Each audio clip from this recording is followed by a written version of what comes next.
أعوذ بالله من الشيطان الرجيم بسم الله الرحمن الرحيم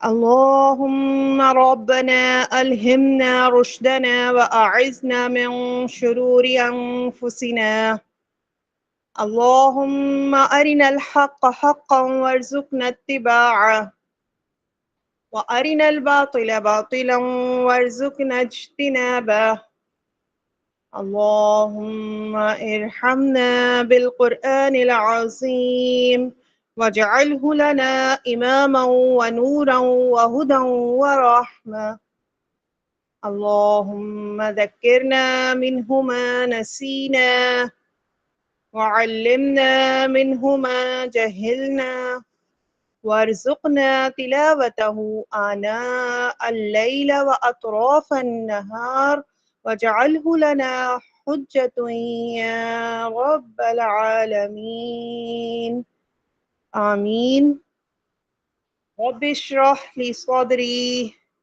ويسر لي أمري واحلل عقدة من لساني يفقه قولي ربی زدنی علما آمین یا رب العالمین۔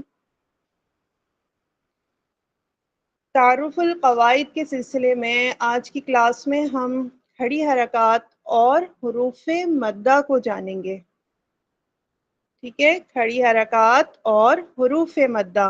حروف مدہ کا تھوڑا سا تعارف ہم نے مخارج میں بھی کیا تھا، جو کہ جوف دہن سے ادا ہوتے ہیں، اور آج وہ جو وہاں تعارف تھا اور میں نے کہا تھا کہ قواعد میں بھی انشاءاللہ اس کو ڈیٹیل میں سمجھایا جائے گا، تو آج وہ تعارف مکمل ہوگا۔ اور اسی کے ساتھ دیکھیں گے کہ کھڑی حرکات اور حروف مدہ میں نے ایک ساتھ رکھے ہیں، کیا آپس میں ان کا کوئی کنیکشن ہے، کیا کوئی ایسی چیز ہے جو دونوں میں ایک جیسی ہے۔ آگے بڑھنے سے پہلے ہم نے جو پچھلے قواعد سمجھے ہیں ان کا ایک جائزہ لے لیتے ہیں۔ سب سے پہلے ہم نے حرکات کو جانا۔ حرکات کیا ہے؟ زبر، زیر، پیش، یعنی وہ اعراب جن کے آنے سے آواز میں تبدیلی آ جاتی ہے، آواز میں حرکت آ جاتی ہے۔ پہلے ہم جیم پڑھ رہے تھے لیکن زبر آنے سے جا ہو گئی، اور زیر آنے سے جی ہو گئی، اور پیش آنے سے جو ہو گئی، ہماری آواز میں حرکت ہو گئی۔ ٹھیک ہے، ہمیں ایک ڈائریکشن مل گئی۔ ڈائریکشن کس طرح مل گئی؟ کیونکہ یہ اعراب میں نے کہا تھا نا ہمارے لیے ہیں، لیکن ہم ہی ان کو غلط پڑھ کر جا رہے ہوتے ہیں۔ یہ اعراب کس کے لیے لگائے گئے؟ ہم اجمی لوگوں کے لیے لگائے گئے ہیں جو عربی سے واقف نہیں ہوتے۔ تو ہم نے ان اعرابوں سے دوستی کرنی ہے، ہم نے ان کو سمجھنا ہے۔ ٹھیک ہے، یہ ڈائریکشن ہمارے لیے بنائی گئی ہیں۔ اب زبر اوپر ہے، اور اس کا کیا مطلب ہوا کہ جو مخرج ہے، ہمارا جو حرف ہے وہ ہمارا مخرج ہے۔ ٹھیک ہے، تو ہم نے اپنے حرف کو منہ کے اوپری جانب سے ادا کرنا ہے، اوپری حصے سے ادا کرنا ہے، اسی لیے زبر اوپر کی طرف لگا ہے۔ زیر سیم شکل ہے، دونوں کی ایک جیسی شکل ہے زبر اور زیر، لیکن اوپر نیچے ہونے کی وجہ سے الگ الگ آواز بنتی ہے۔ ٹھیک ہے، تو یہ زبر والی شکل کا ایک نشان جو زیر کہلاتا ہے نیچے لگا دیا گیا۔ تو یہ ڈائریکشن ہے کہ اب آپ کی آواز منہ کے نچلے حصے سے یعنی نیچے والے ہونٹ کی جانب سے آئے گی۔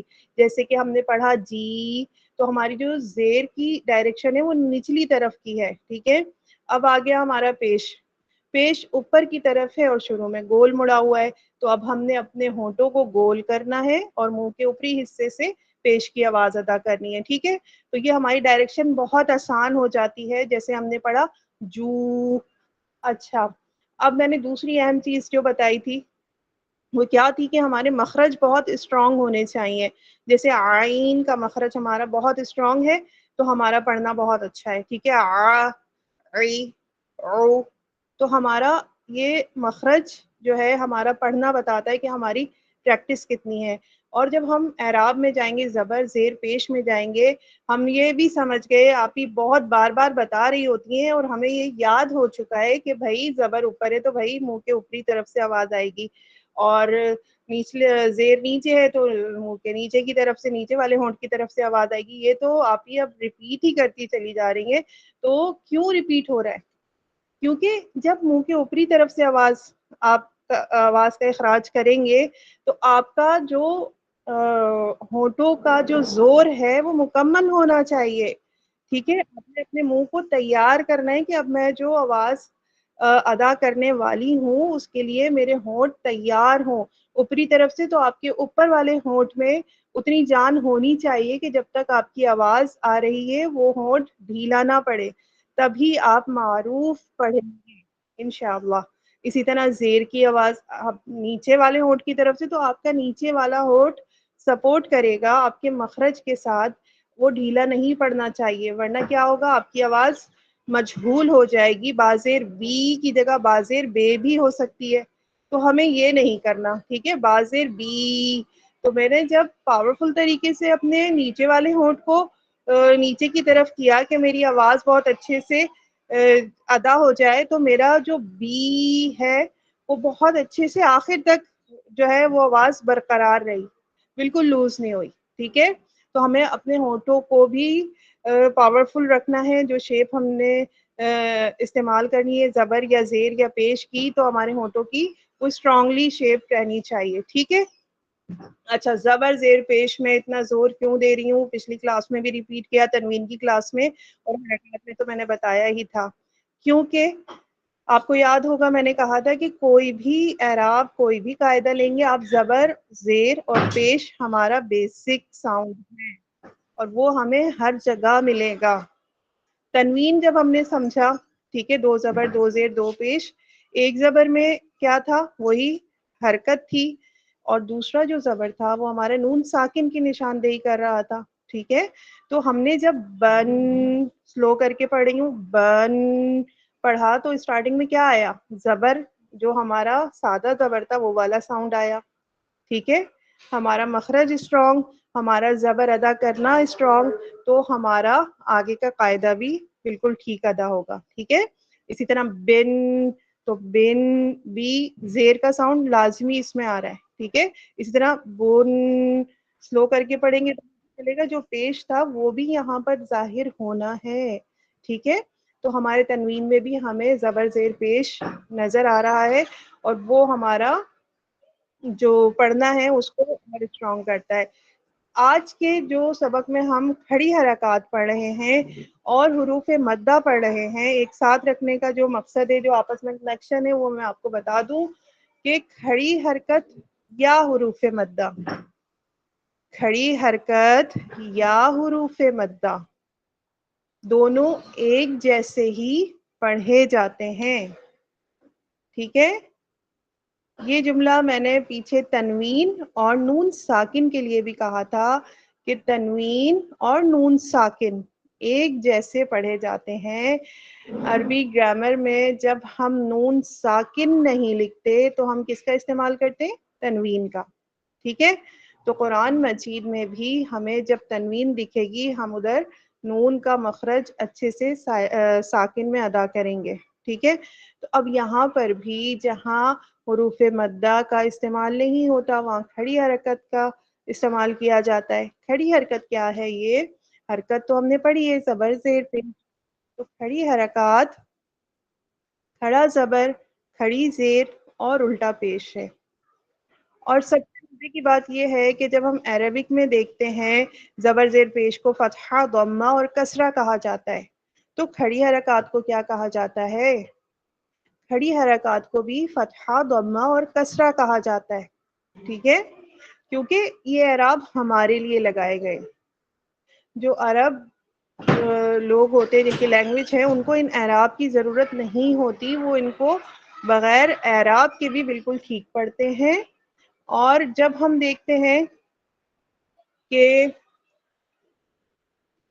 کھڑی حرکت آ گئی اس کو کیسے پہچانیں گے، تو وہ زبر جو پہلے تھوڑا سا ترچھا تھا، تھوڑا سا آڑا تھا، اب وہ اسٹریٹ کھڑا ہے الف کی طرح.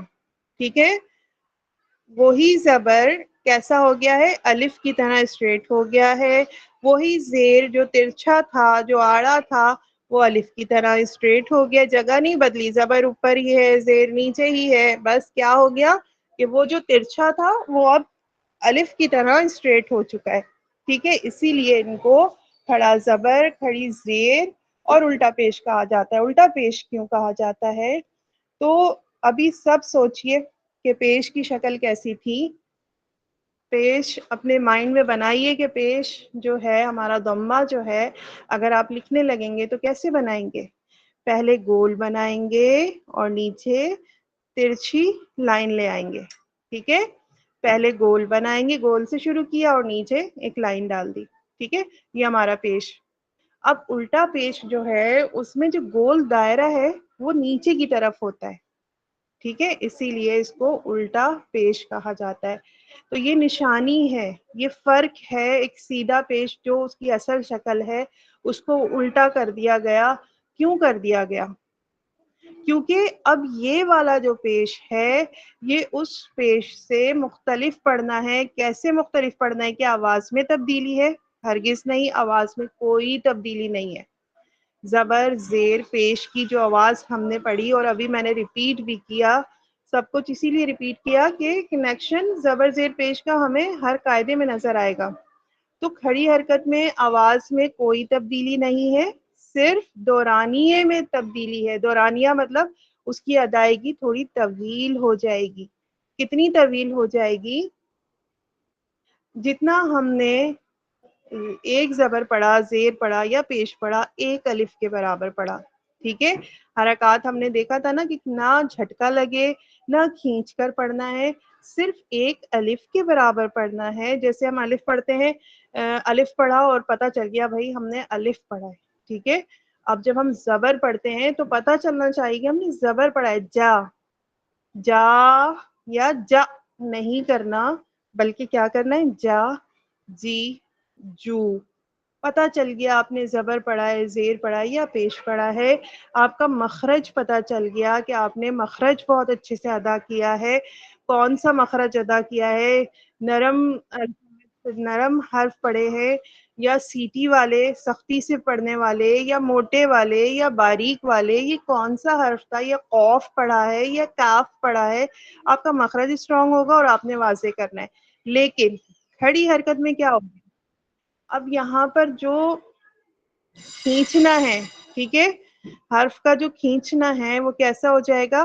ایک وہی زبر یاد رکھیں، اور جو ہمارا کھینچنے والا پارٹ ابھی بڑھ جائے گا وہ بھی اتنا ہی ہونا چاہیے، ایک الف کے برابر. ایک الف کے برابر وہی زبر کی آواز اور ایک الف کے برابر ہمیں اضافی کھینچنا ہے. اب میں پڑھتی ہوں جیم زبر جا. ٹھیک ہے، اب میں پڑھتی ہوں جیم کھڑا زبر جا. ٹھیک ہے، فرق ہے نا دونوں میں؟ ایک ہے جا اور ایک ہے جا. تو جا جب میں نے سٹارٹ کیا ایک الف کے برابر وہ والا مخرج ہو گیا، اور جو آ والا ساؤنڈ بن رہا ہے وہ بھی ایک الف کے برابر ہونا چاہیے. عموماً قاعدوں میں آپ دیکھیں گے کہ حروف مدہ یا کھڑی حرکات ایک الف کے برابر کھینچتے ہیں. ٹھیک ہے، تو اس میں کیا ہوتا ہے، اسٹوڈینٹس جو ہیں بہت کنفیوز ہو جاتے ہیں کہ ہم نے حرکات بھی ایک الف کے برابر پڑھنی ہے، ہمیں کھڑی حرکات یا حروف مدہ بھی ایک الف کے برابر کھینچنا ہے. تو دیکھیں بہت واضح لکھا ہوتا ہے کہ کھینچنا ایک الف کے برابر، یعنی وہ جو ایک الف زبر آپ پڑھ رہے تھے اسی میں آپ نے کھینچنے کی مقدار بھی آگے جو ہے ایڈ کر دینی ہے. ٹھیک ہے، جا، جی، جو. تو یہ جو اینڈنگ پارٹ ہمارا جو ہم نے کھینچ کے پڑھا وہ بھی ایک الف ہونا چاہیے. تو اس طرح ٹوٹل کتنی مقدار ہو گئی ہماری؟ 2 الف. یا اب ہم یہ بات کر سکتے ہیں کہ 2 حرکت. ٹھیک ہے، ایک حرکت زبر زیر پیش کی ادائیگی، اور کھڑی حرکات یا حروف مدہ میں کیا ہو گیا؟ 2 حرکت. یعنی جتنا ہم نے ایک حرکت اس کو ڈبل کر دینا ہے. ٹھیک ہے، تو کچھ لوگ جو ہیں حرکت سے یاد رکھتے ہیں کہ 2 حرکت پڑھنا ہے، کچھ لوگ الف کی مقدار رکھ لیتے ہیں کہ 2 الف پڑھنا ہے، 1 الف کھینچنا ہے. ٹھیک ہے، میں یہاں پہ دونوں باتیں واضح کر رہی ہوں کہ کھینچنے والا پارٹ 1 الف کے برابر رہا، اور 1 الف ہمارا اسٹارٹنگ پارٹ ہے جو کہ زبر زیر پیش کے لیے ہم ادا کرتے ہیں. ٹھیک ہے، اب یہاں دیکھتے ہیں حروف مدہ. حروف مدہ 3 ہے، آپ سب کو اچھے سے یاد ہے، الف، واو اور یا. ٹھیک ہے، الف، واو اور یا. کھڑی حرکات میں کھینچنے کے لیے کیا نشانی بتائی کہ زبر بھی کھڑا ہو گیا، زیر بھی کھڑا ہو گیا اور پیش الٹا ہو گیا. یہ ہمیں اچھے سے پتا چل گیا ہے کیونکہ ہم نے زبر زیر پیش کو اچھے سے دیکھا ہوا ہے. اب یہاں پیش الٹا ہو گیا اور زبر زیر پیش، زبر اور زیر تو اسٹریٹ ہے. یہ ہماری نشانی پکی ہو گئی ہے کہ یہ حرکات ہم کھینچ کر ہی پڑھیں گے. حروف مدہ الف، واو اور یا.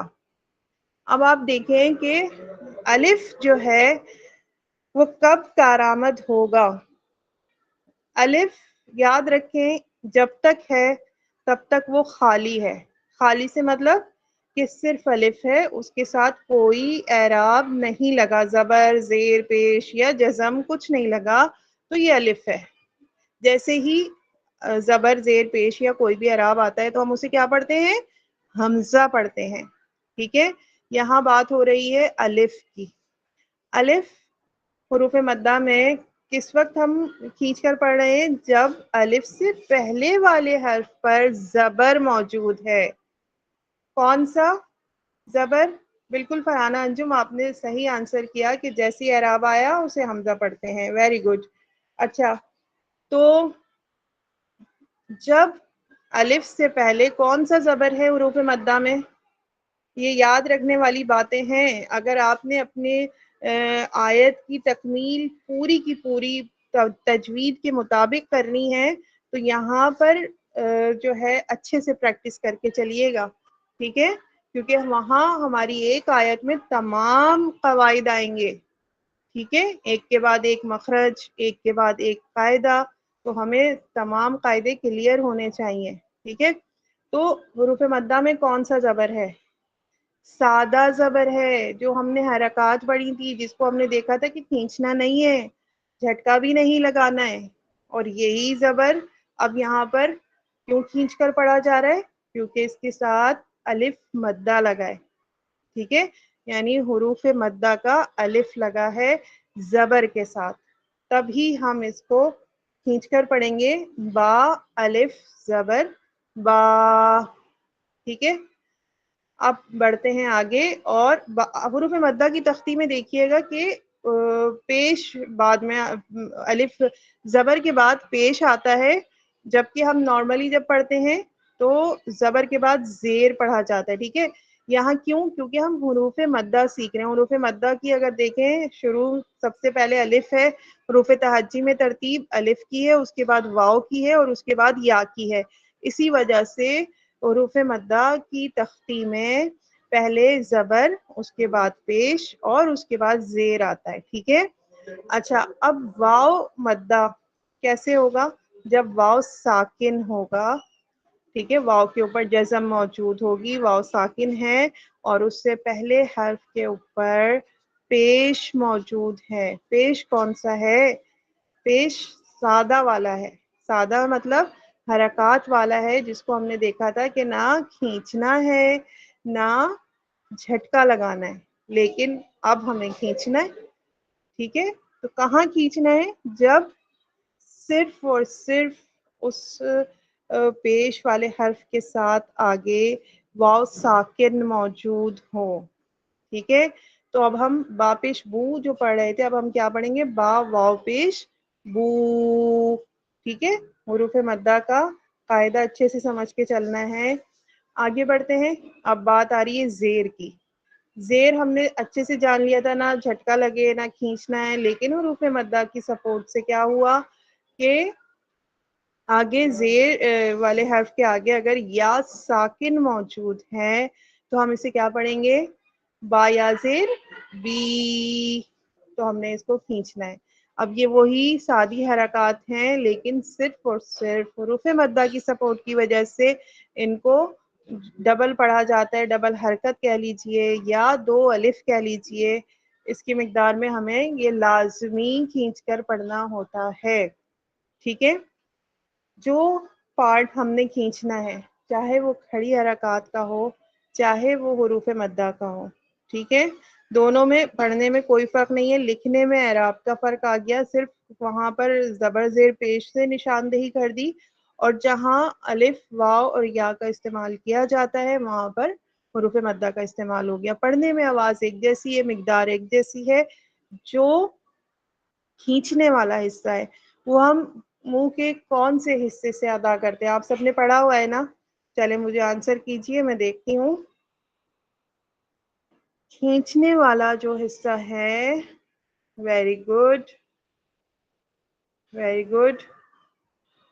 پہلا آنسر میں پڑھ کر نہیں بتا سکتی ورنہ سب کو ہنٹ مل جائے. ویری گڈ ویری گڈ, بہت اچھا. جوف دہن.